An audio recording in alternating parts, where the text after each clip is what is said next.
Le CAC a été une semaine une nouvelle fois raccourci ici, puisqu'il n'y a pas eu de séance le 1er janvier, à 3349,69 ici.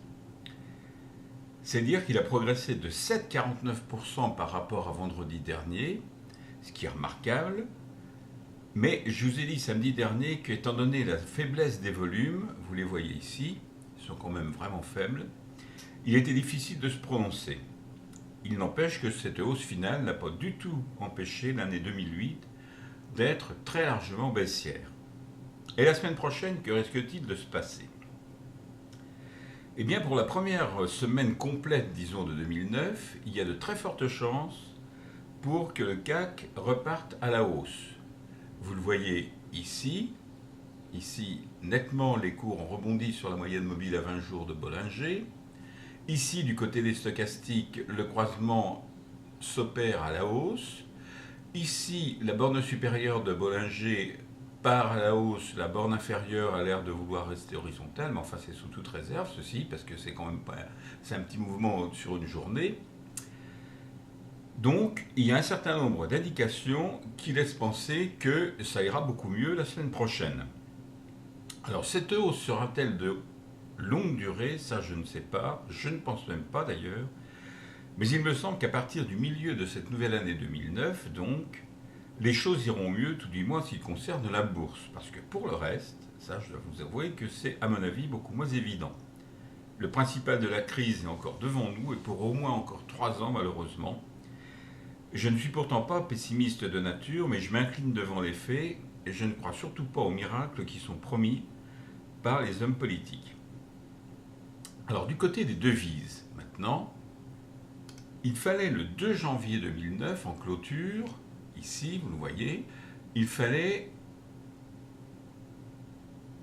1,3863 ici pour obtenir 1 euro.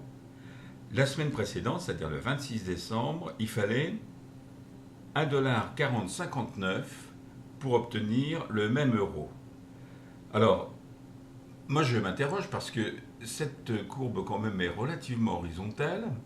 Est-ce que la parité autour de 1,40 dollars pour 1 euro sera celle de l'année 2009? Ça, je ne peux pas vous dire. Il est encore trop tôt, largement, pour conclure. D'autant plus que le nouveau président des États-Unis n'a pas réellement pris ses fonctions. Attendons au moins qu'il commence ses activités. Après, il sera peut-être possible de conclure sur ce point. Après, c'est-à-dire dans 3 semaines à peu de choses près. Et l'or? Ben l'or, hier, il a terminé d'une manière qui me plaît bien. C'est-à-dire qu'il a terminé en hausse, ici. Alors, en clôture, il était à 879,50 €. Au plus haut, il a été à 893 €, c'est ça? Non, c'est 883 €, qu'est-ce que je raconte? Dollars.